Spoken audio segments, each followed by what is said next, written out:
J'avais ainsi appris une seconde chose très importante, c'est que sa planète d'origine était à peine plus grande qu'une maison. Ça ne pouvait pas m'étonner beaucoup. Je savais bien qu'en dehors des grosses planètes comme la Terre, Jupiter, Mars, Vénus, auxquelles on a donné des noms, il y en a des centaines d'autres qui sont quelquefois si petites qu'on a beaucoup de mal à les apercevoir au télescope. Quand un astronome découvre l'une d'elles, il lui donne pour nom un numéro. Il appelle par exemple l'astéroïde 325. J'ai de sérieuses raisons de croire que la planète où vit le Petit Prince est l'astéroïde B612. Cette planète n'a été aperçue qu'une fois au télescope qu'une fois en 1909 par un astronome turc. Il a fait ainsi une grande démonstration de sa découverte dans un congrès international d'astronomie. Mais personne ne l'a vécu à cause de son costume. Il était comme ça. Heureusement, pour la réputation de l'astéroïde B612, un dictateur turc imposa à son peuple, sous peine de mort, de s'habiller à l'européen. En 1920, l'astronome refit son démonstration dans un habit très élégant. Et cette fois-ci, tout le monde fut de son avis. Si je vous ai raconté ces détails sur l'astéroïde et si je vous ai confié son numéro, c'est à cause des grandes personnes. Les grandes personnes aiment les chiffres. Quand vous leur parlez d'un bel ami, elles ne vous questionnent jamais sur l'essentiel. Elles ne vous disent jamais quel est le son de sa voix, quels sont les jeux qu'il préfère, est-ce qu'il collectionne les papillons. Il vous demande quel âge a-t-il, combien a-t-il de frères, combien pèse-t-il, combien gagne son père. Alors seulement elle croit le connaître. Si vous dites aux grandes personnes, j'ai vu une belle maison en briques roses avec des géraniums aux fenêtres et des colombes sur le toit. Elles ne parviennent jamais à s'imaginer cette maison. Il faut leur dire: j'ai vu une maison à 100 000 francs. Alors elle se crie: comme c'est joli. Alors, si vous leur dites, la preuve que le Petit Prince a existé, c'est qu'il était ravissant, qu'il riait et qu'il voulait un mouton. Quand on veut un mouton, c'est la preuve qu'on existe. Elles hausseront les épaules et vous traiteront d'enfants. Les grandes personnes sont comme ça. Il ne faut pas leur en vouloir.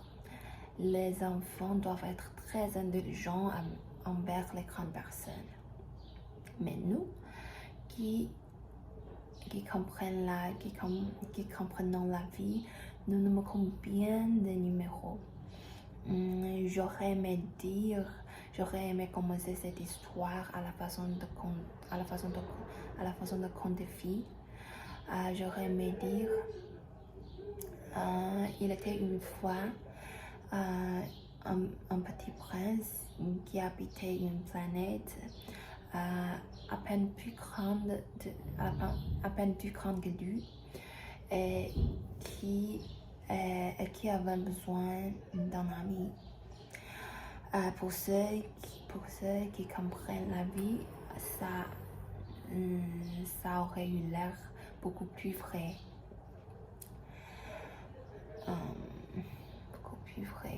Car je n'aime pas qu'on lise mon livre à la légère.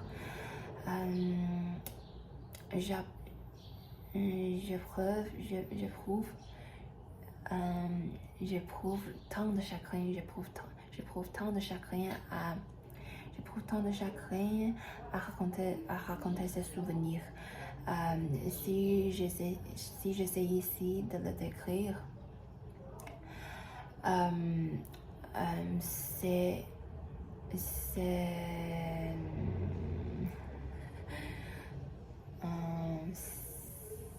ainsi. Si j'essaie ici de le décrire,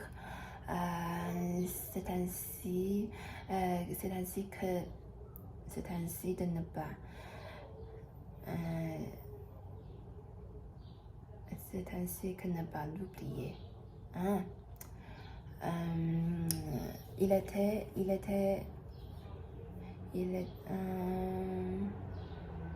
Il y a 6 ans déjà que mon ami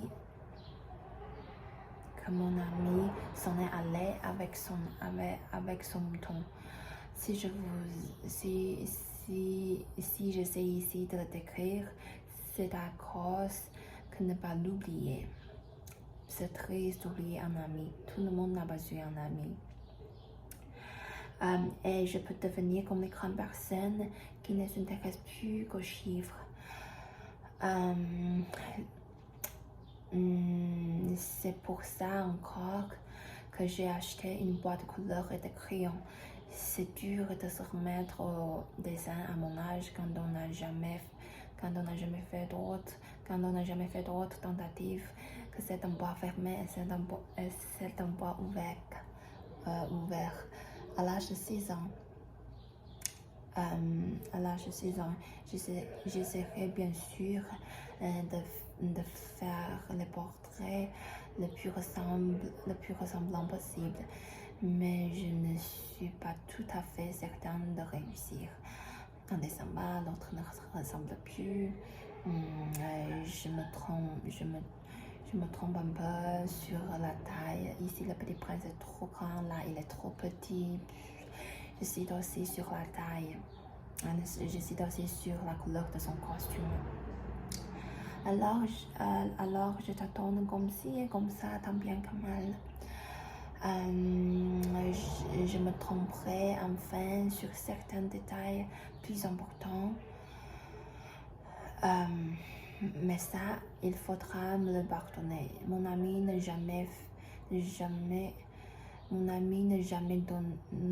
donnait jamais d'explication. Il me croyait peut-être semblable à lui, mais malheureusement, je ne sais pas voir les moutons à travers les caisses.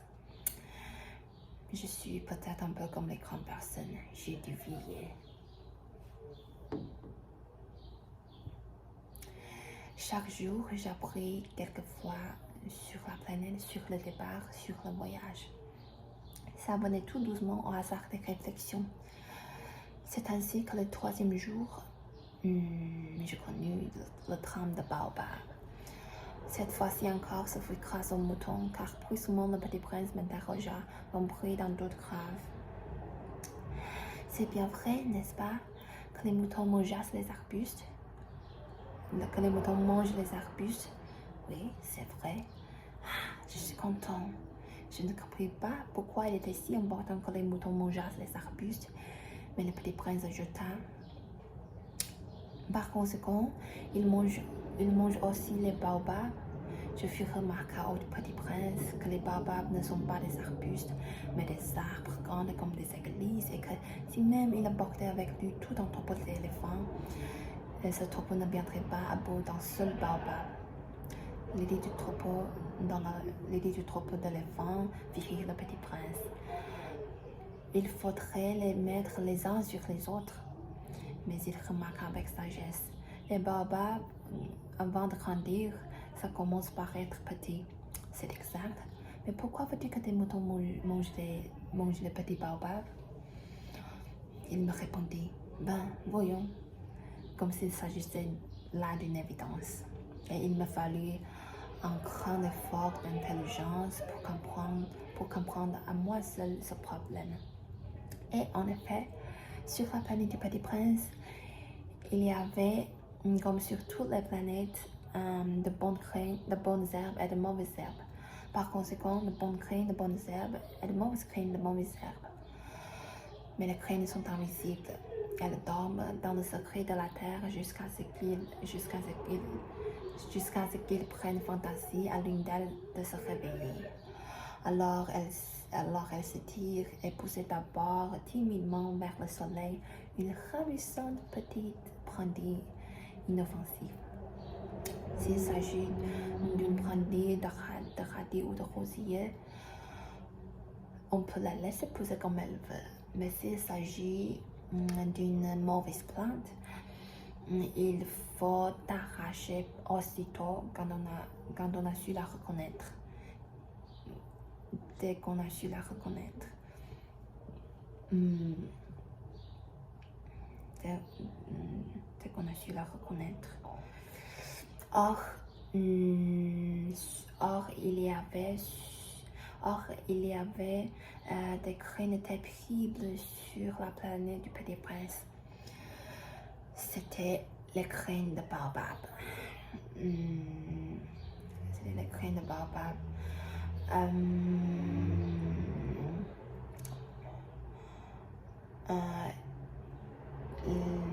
baobab, si l'on s'y prend trop tard, on ne peut jamais s'en débarrasser. Le sol de la planète en était infesté. Si l'on s'y prend trop tard,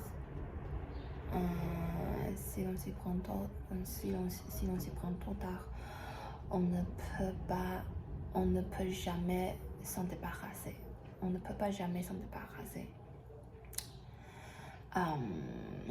Il encombre toute la planète. Il perfore de ses racines. Et si la planète est trop petite et si les baobabs sont trop nombreux, ils la font éclairer. C'est une question de discipline, me disait plus tard le Petit Prince. Quand on a terminé sa toilette du matin,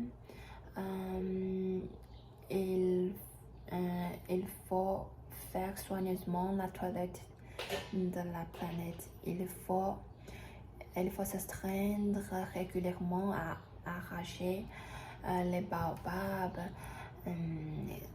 dès qu'on les distingue d'avec les rosiers auxquels ils ressemblent beaucoup quand ils sont très jeunes.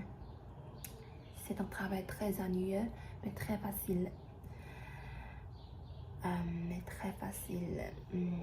Et un jour, il me conseilla de m'appliquer à réussir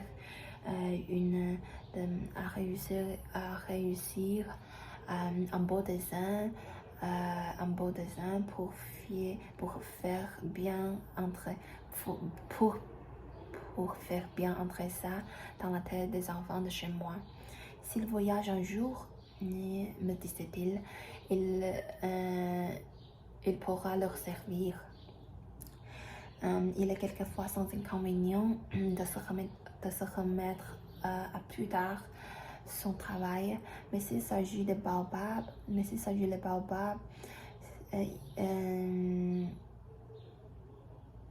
c'est toujours une catastrophe.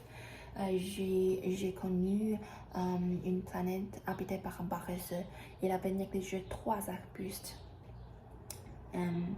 Et sur les indications du Petit Prince, j'ai fui sur les indications du Petit Prince.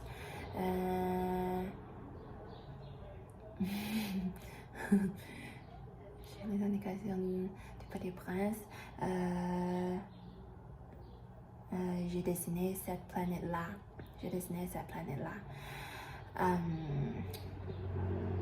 Je n'aime guère prendre le temps dans. Je n'aime guère prendre le ton d'un moraliste. Mais le danger de baobab sont si peu connus et le risque couru par ceux qui se gareraient dans un astéroïde sont si considérables que pour une fois, je fais exception à ma réserve. Je dis, enfants, faites attention aux baobabs. Faites attention aux baobabs. C'est pour avertir mon ami, c'est pour avertir à mon ami le danger, c'est pour avertir mon ami d'un danger qu'il fallait depuis longtemps, comme moi-même, sans le connaître, que j'ai bien travaillé, ce dessin. Ce dessin-là, la leçon que je donnais en valait la peine. Vous vous demanderez peut-être pourquoi n'y a-t-il dans ce livre d'autres dessins aussi grandioses que le dessin de Baobab? La réponse est bien simple. J'ai essayé, mais je ne puis pas réussir. Quand j'ai dessiné les baobabs, j'avais été animée par le sentiment de l'urgence. Petit prince, j'ai compris peu à peu ta petite vie, ainsi ta petite vie mélancolique. Tu avais eu longtemps pour comprendre, tu avais eu longtemps pour ta distraction, que la douceur des couchers de soleil. J'ai compris ce détail nouveau le 4e jour au matin quand tu m'as dit j'aime bien les couchers de soleil, allons voir un coucher de soleil. Mais il faut attendre. Attendre quoi? Attendre que le soleil se couche. Tu as eu l'air très surpris d'abord et puis tu l'as ri de toi-même et tu m'as dit je me crois toujours chez moi. En effet, quand il est midi aux États-Unis, le soleil, tout le monde sait, se couche sur la France. Il suffirait de pouvoir aller en France en 1 minute pour assister au coucher de soleil. Malheureusement, la France est bien trop éloignée. Mais sur ta si petite planète, il te suffisait de tirer ta geste de quelque part. Et tu regardais le crépuscule chaque fois que tu le désirais. Un jour, j'ai vu le soleil se coucher 44 fois. Et un peu plus tard, tu ajoutas, tu sais, quand on est tellement triste, on aime le coucher de soleil. Le jour des 44 fois, tu étais donc tellement triste, mais le petit prince ne répondit pas.